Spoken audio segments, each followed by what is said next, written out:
Right, so this is a slightly multi-angled approach where the Hearth Tax has been used probably in a fairly clumsy way and probably falling into some of the traps that were mentioned at the beginning of the day. So records and reconstruction in a community history project. I'm Roger Curtis. I'm Technical Research Manager with Historic Environment Scotland, normally based up in Edinburgh. Obviously, the last while we've been much more at home, and as part of the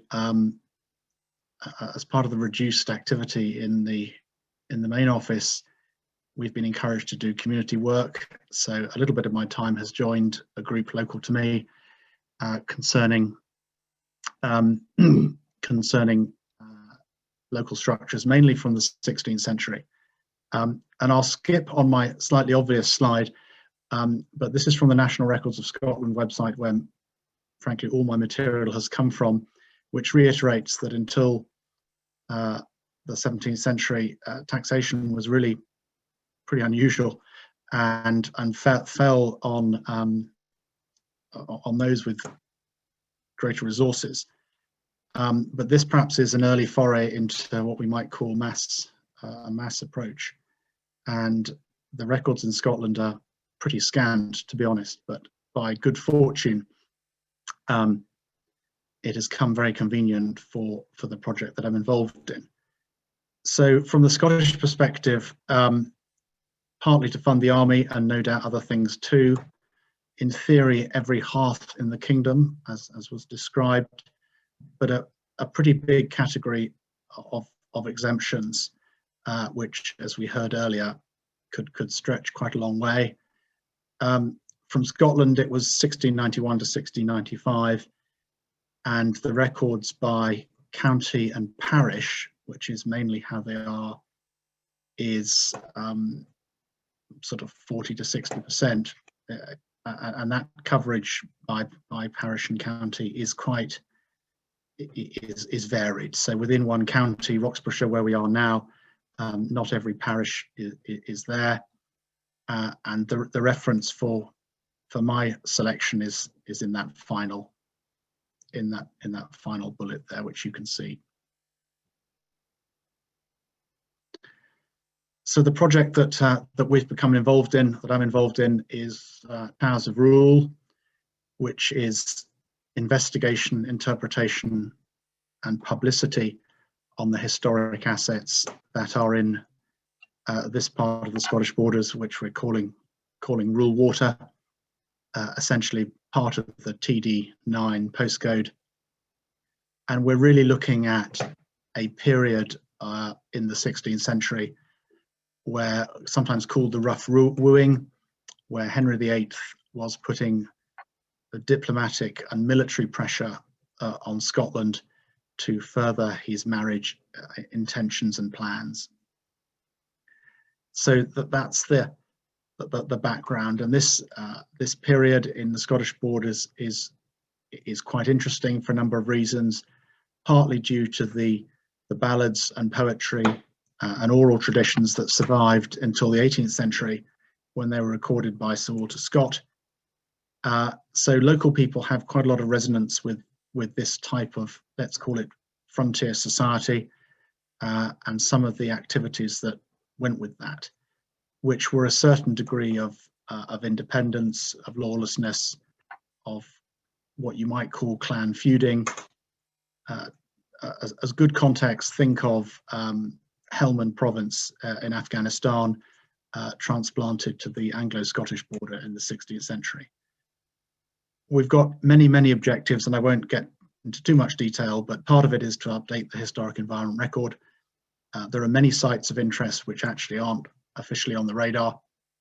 Work with the community on better understanding of what's there, really to ensure its protection, and developing walking and other routes for visitors and locals.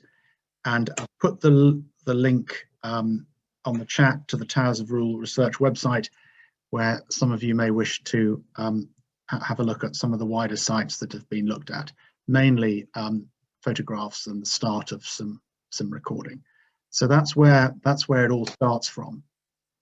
In terms of location, This slide is showing the blue dot, which is the Rule Water area just to the south of Hoyk and Jedburgh, and not that far from the Northumberland, the English border in Northumberland, where there's quite a lot of typologies, and it was interesting to pick up on some of the numbers that were mentioned this morning for what is now Cumbria and Northumberland in terms of the number of hearths per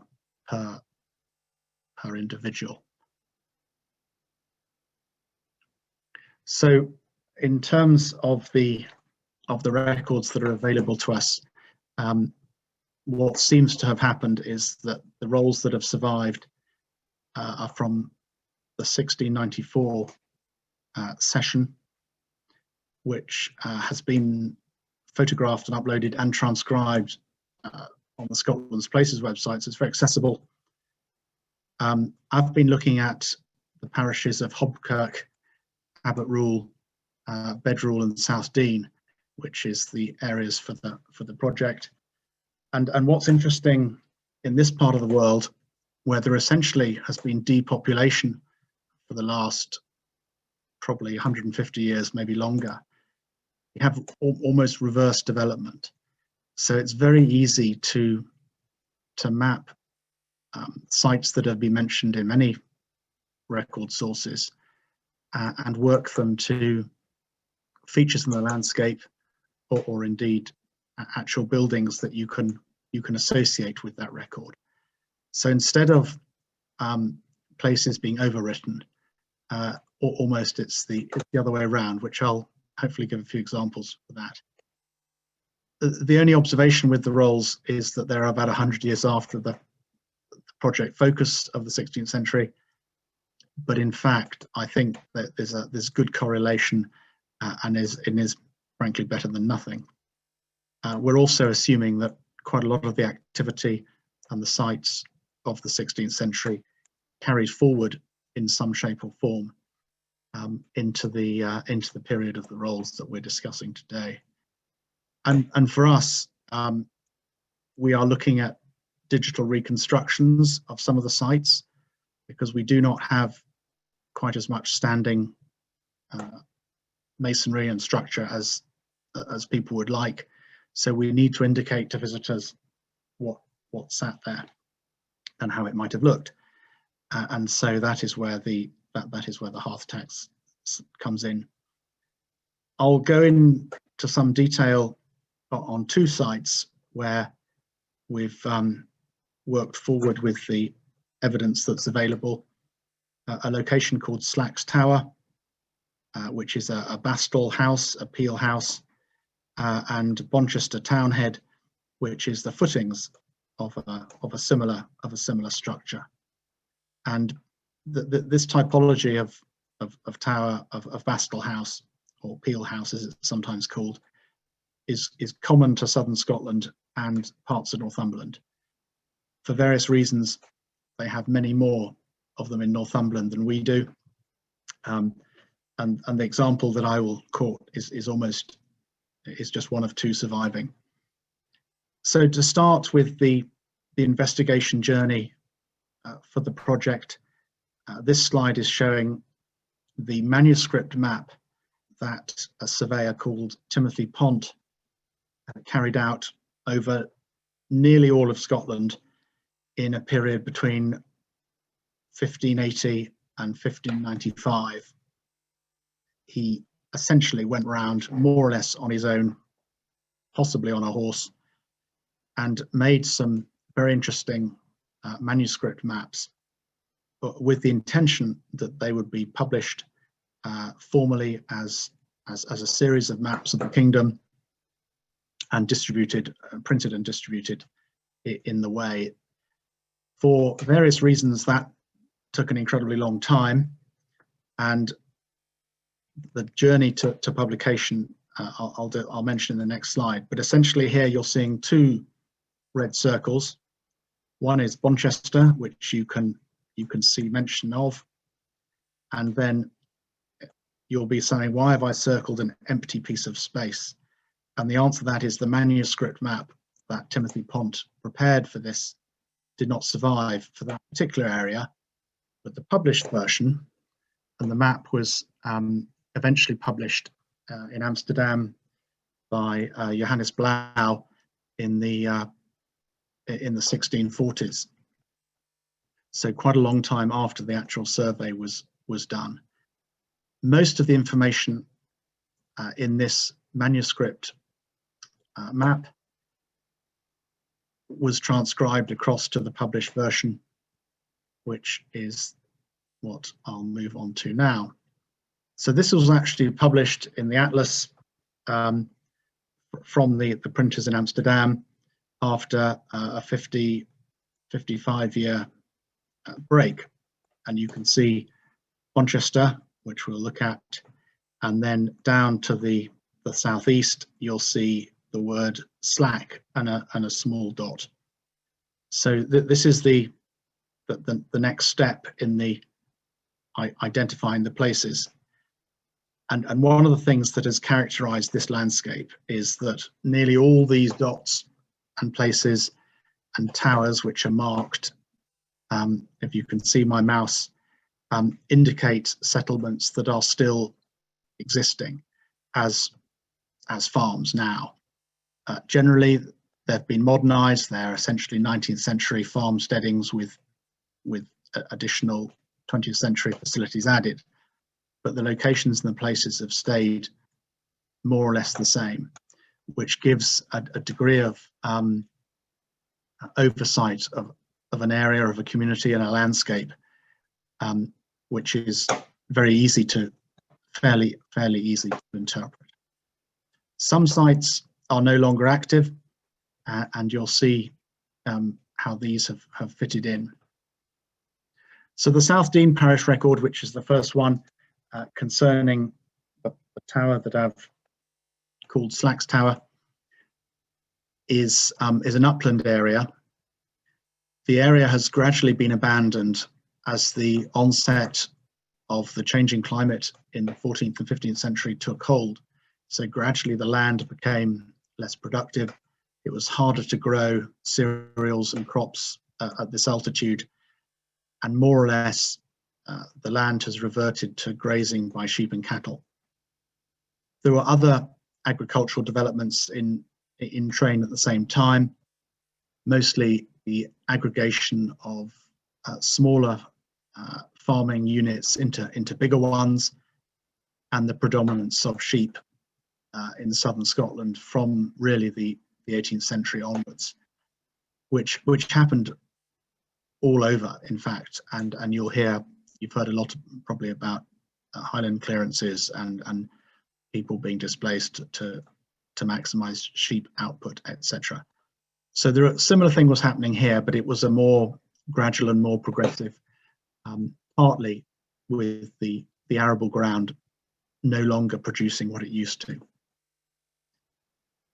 But what this does show in some areas is a palette of ground where we can see clearly the land use and the habitation, and that's what we can reconcile with the maps and the tax rolls and further information as it comes forward.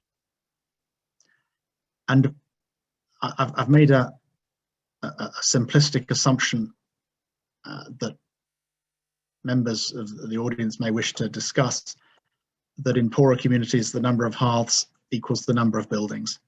And I think for rural Scotland in the 16th, 17th century, that very definitely I think more or less applies. And the other observation is, by the time of the Hearth Tax, the feeling is that Slacks Tower and its adjacent settlement that I'll show you was in decline. So it was a less vibrant community, or firm tune as they're called sometimes in Scotland, than it used to be. So the location for Slacks Tower is this view from the ground overlooking the site that I'm talking about, and the tower itself is the red circled building in the middle middle right of the slide, which is the remaining tower itself. And if you look very carefully, you can see footings of buildings around that. To the left of that circle is a second circle, which also surrounds a small structure, another tower that was dismantled, which features in the Hearth Tax record, and we'll look at that next. There are other settlements in this viewpoint, and to give yourself some form of orientation, the range of hill, which you can see along the top of the screen, is the Carter, which essentially is the border with England, about 2 or 3 miles away to the southeast and the southwest. So this is borderland country, and to reiterate, the tower typology that we're talking about, the Peel House or Bastille House as it's called in Northumberland, is a response to the unsettled conditions on the Scottish border in the 16th century. The other thing you can see from this slide in the bottom right of the image is the furrows from the medieval and slightly later agriculture, with its sinuous curve indicating how the plough was turned at the beginning and the end, building up the rigs, the cultivation rigs, which are an important part of this area. It would be foolish not to mention the considerable number of trees that you can see, and it's the appreciation of the importance of this landscape, fossilized would be the wrong word, but this preserved landscape that prevented the trees being planted in this particular area as a result of an archaeological assessment before planting in the 1990s. That does not mean that other sites, I'm afraid, have been effectively lost under the conifers, but for the purpose of this, we've got a nice record. This tower, for the reference, is Hindhaugh Head Tower. I'll mention that briefly because it forms part of the record. So this is one of the pages of the record from South Dean Parish. You can just see Soudan Paroch, or Soudan Parish as it's called, and we've got a couple of individuals laid low here, and then Oliver Slacks's is Slack's Tower that I'm referring to, with a 1/2 another in the same complex, and Marion Oliver with 1/2 as well. So 3 that go together with Slacks, and I've kept this one here in Lady Shaw in Hindhaugh Head 2. Now, whether the designation lady meant lady as in the aristocratic element, or as is sometimes referred to in Scotland as the lady of the house. So it may be she was an owner in her own right and was given an honorary designation, not entirely sure. But perhaps the takeaway from this record is the mention of the 3 hearths as part of the Slacks Tower complex, and 2 as part of the Hindhaugh Head complex. Interestingly, some of the sites below are also in the archaeological record and are clearly seen. This is Waddy Spindles, which is a similar site further up, and North Bank is another tower site further down the River Jed that we don't really have time for. But many of these places further listed are identifiable on the ground still. As part of the online service, these have been transcribed, and you can see in the green the transcription, which is where we take the evidence for the reconstruction, which takes us from the tax roll story into the more building reconstruction and all the vernacular activity that goes with that. So in terms of getting a feeling for how the Slacks Tower complex would have looked, there are no illustrations from that period, but there is quite a lot of documentation from antiquarians and visitors in various parts of Scotland, mostly in the 18th century, where they give a feeling for how rural buildings would have looked. And this complex here, which is in Nithsdale, which is further across to the west, southwest of Scotland, is probably representative of what would have been around the Slacks Tower farmstead. In terms of hearths, I'm suggesting that in smaller dwellings, they had what is called here a hanging lum, which is sometimes a wattle or plaster or even sometimes timber, a hood arrangement for the to take smoke up, invariably on a gable end, but it's not a fully formed chimney as such. And I think that's an interesting consideration in judging the Hearth Tax. Are they talking about fully formed masonry chimneys, which is my sort of natural 19th century construction technology default, or are they including the hanging lums, or even maybe central hearths that was discussed earlier? Not entirely sure. So we picked up a series of illustrations as to how in the 18th century these things were viewed and illustrated, and essentially worked backwards. Here is a modern sketch, which is almost definitely copying a mid-19th century photograph of a building that was burnt, lost by fire in 1906, which is all probably showing some form of hanging lum, heather thatch, or some other form of organic roof covering. And again, that doesn't feature on the record, so I can't confirm or fit whether that's part of the Hearth Tax recording. But in terms of the building typology and look, we've followed some of the appearance of that. For the vernacular buildings folk among you, this gable end here is almost definitely turves cut and laid almost like bricks, sometimes in a herringbone pattern, to give you the gable end. The lower part is quite often rubble, clay bonded rubble, or even sometimes turf wall on a stepping of a rubble base, normally 1.5 feet or so high. So to get into the detail of the reconstruction, and slightly conscious of time, this is Slacks Tower viewed from the northwest, and you can see there is the remains of a structure just to one side. You can see basically a rectangular building and a second rectangular building here, not quite so clear. Here's the main entrance to the building. We've got most of the gables intact, missing the top element there.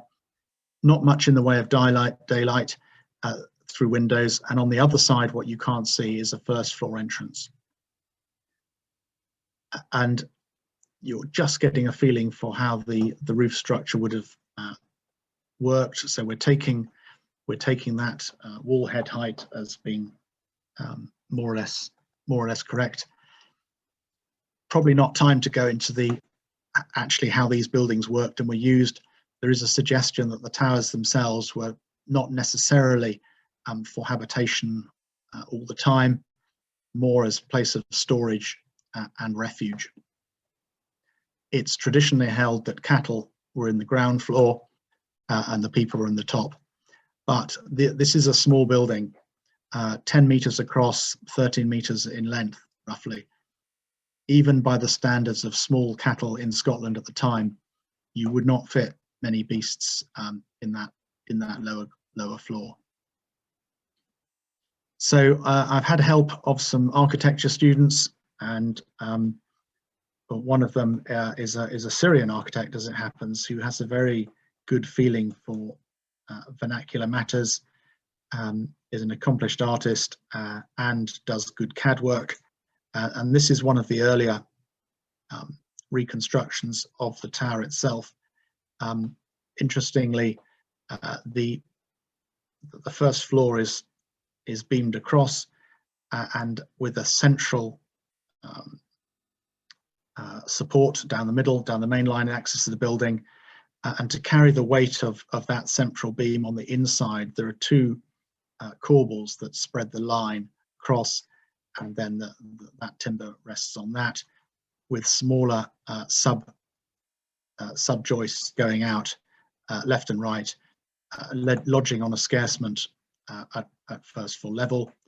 I mentioned the first floor entrance, which is a very standard detail on these buildings, and in this immediate area there's 3 or 4 more like this building, but not in quite such a good state of preservation, and they have many similarities to them, almost down to the positioning of the window, the positioning of the door, and the ground floor access. The timber of the roof is entirely conjectural, but it's informed by earlier roof types in Scotland, essentially a system of principal rafters with secondary, purlins, and then secondary rafters going. In hindsight, we might think that some of these intermediaries could be smaller, so it may be the principal timbers. There was only 2 or 3 couples in the structure.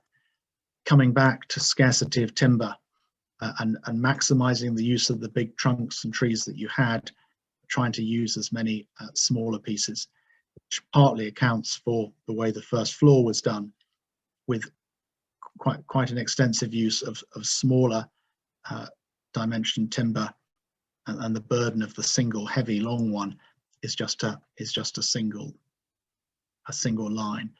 So this is the core building itself, and of course, as I mentioned, there was much more to the settlement than that.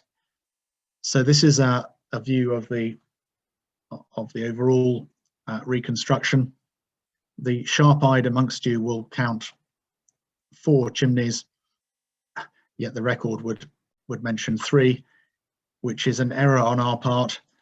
The other error which we need to adjust is that these are shown as very formal masonry chimneys of a kind of 18th century pattern, which I think is probably in hindsight the wrong thing, and a hanging lum would have had a more modest arrangement coming out of the thatch roof on the gable still, but not quite such formal levels of architecture. We took a hierarchy of buildings in terms of residential versus agriculture, really from the footprint, and where we had a distinctive square end to the site where you could make that out, we took that as a dwelling, and where you had rounded ends, which I've shown on some of these other ones, more of an agricultural focus perhaps. And I should acknowledge that much of this architectural understanding has come from the forested land survey done by the Royal Commission on Ancient and Historic Monuments of Scotland in 1995. Piers Dixon was the lead author of that, so much of this typological assessment is actually his, which we've picked up and taken forward. The tower itself, we've not shown any form of hearth, because there doesn't appear to be much evidence for that. On the inside, on the west gable, which is this one, where you could conceivably have had something on the first floor if that was possible, there is actually a stone seat all across that gable, which means there isn't anything there. And then on the other gable, this one here, there is an indication of a small light, a small window, which also suggests, therefore, there was not a hearth up against that. even if you were assuming the hearth was on the first floor, obviously would have been on a stone plinth of some sort with a hanging lum. There's no scorching of the stone, so we're thinking that that's probably not the case. So that's the Slacks Towers reconstruction, which we're adjusting and tweaking as time goes forward, and it's the one we started for the Towers of Rule project because that's what we had most on the ground to look at. So it was the place to start the journey, and appreciating the types of structures that were around and the typologies that went with it. Very much work in progress, not particularly finished. So we need a bit more, we need the archaeological phase really to start to give a bit more detail on some of these structures. Moving to the Bonchester site. So a different development of the areas here, much more activity agriculturally. The towers that were there got kind of dismantled and the stone used for dikes. So we needed more interpretation really. This is the record for from the tax roll for the period. Robert Turnbull in Boonchester, as it's spelt here, and it's marked as a single hearth. That's the total transcript with the subunit or the unit within which they sat as Mackside, which is a farm which still exists today. So this would appear to be a series of cottages and properties within this particular land holding of Mackside. This is how the site looks now. So slightly more agricultural, and this rough rectangular footprint that you can see is the footing of the tower, with probably a couple of other buildings around and about. It was forested in the late 80s, which was unfortunate, and that in turn has now been cut down and the site is open again. With an aerial drone scan with a topographical interpretation, I can give you some indication of the site. Here's the tower footprint here. Here's a rectangular structure, which is probably where the hearth was, the more domestic level. And you can see these lines of furrows where the trees, in fact, you can even see sometimes individual tree stumps as they go along. So this is just to give us a slightly better understanding of it. Just enough on the ground to do a bit of clumsy measurement and get a feeling for the wall thickness and the overall give or take 0.5 meter. And that has allowed us to do a second reconstruction by another student following, it has to be said, a slightly predictable path. And until we can actually get some form of next steps archaeological survey, we won't have the disposition of the other buildings. So that tower will stay as a tower itself for now. And in this complex, we're assuming the one hearth as mentioned, and also taking it that by the 1690s, this site was possibly in decline already, because 30 years later, we have evidence for a new farmsteading about 1/4 mile further down the hill on a new site under what you might call the improvement era of agriculture. So I'm going to stop there now. That's my email address. Very happy to pick up discussions on the detail of the roof structures and what goes on in and around it all, and then the website for the work such as we've done on the sites within Rural Water. That's just the research site where you can pick up on some of it if that's your bag. So thank you very much. I'll stop right there.